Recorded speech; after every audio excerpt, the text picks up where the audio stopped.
Medicine X.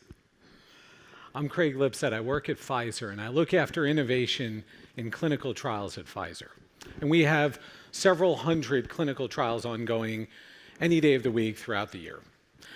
The cornerstone of every one of those clinical trials is the same. There's a clinical trial protocol that's developed.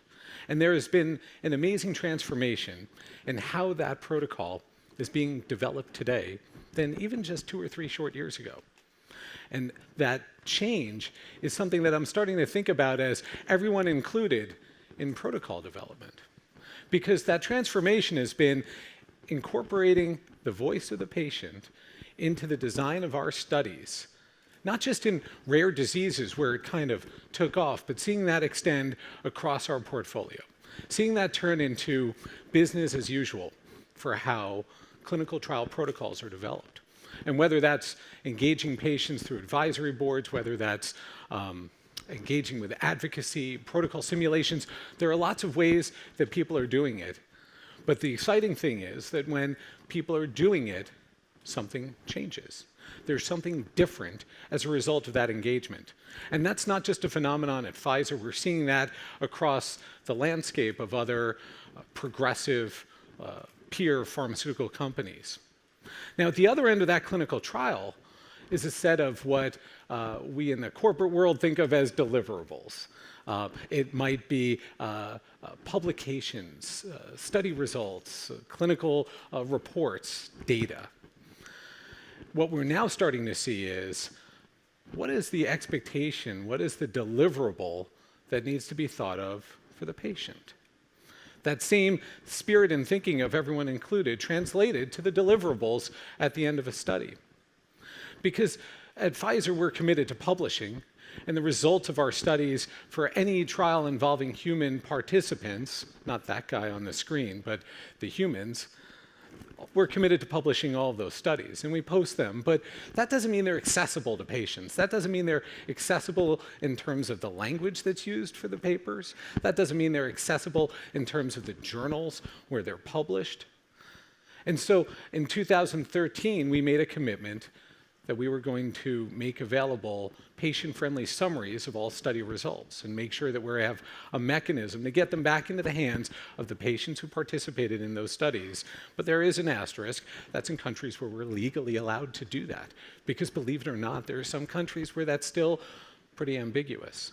Fortunately, over the next few years, we're going to see that turn into a legal requirement in places like Europe. Study results are just the tip of the iceberg, though, in terms of making sure a patient can learn what we're learning from the study in which they participated. Because the other tip of that is their own electronic individual data. At Pfizer in 2013 also, we started to experiment with returning individual study results back to the patients who participated in a trial.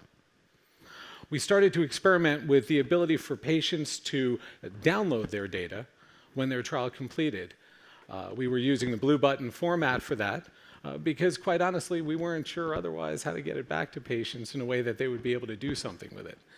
It's an experiment. It's still something we're learning from, but we're committed to that space. We've recently published together with the Harvard MRCT, the Multi-Regional Clinical Trial Center at Harvard, a set of principles around sharing and returning individual patient results to participants in research studies. In fact, those principles are posted online at mrctcenter.org, and they're available for public comment right now. So, well, not right now. Don't start looking down and downloading it. You can do that during the next break. The reason we have that available for comment, and the reason that we're still learning from this, is because sharing data back with research participants is hard. When patients see their data, things change. They're supposed to change. Otherwise, we wouldn't be wearing Fitbits and Apple Watches right now. We believe that when patients are exposed to their data, something about them changes, their outcomes may change. And so the timing of when we return those results back to patients matters. Our trials involve some conventional data that we capture. There's also a lot of exploratory data that, quite honestly, it was exploratory in the protocol. We're not quite sure how to interpret it yet. And so how do we return that in a way that's meaningful and in a space where it's still science? So we want to learn from this. We are looking forward to comments that folks may share. I'm excited to be in the PMI tent tomorrow morning, so you can come join and share your thoughts there. As I mentioned, those comments are open for your feedback at mrctcenter.org. And we're also looking forward to convening more groups around this topic later this year. Thank you very much.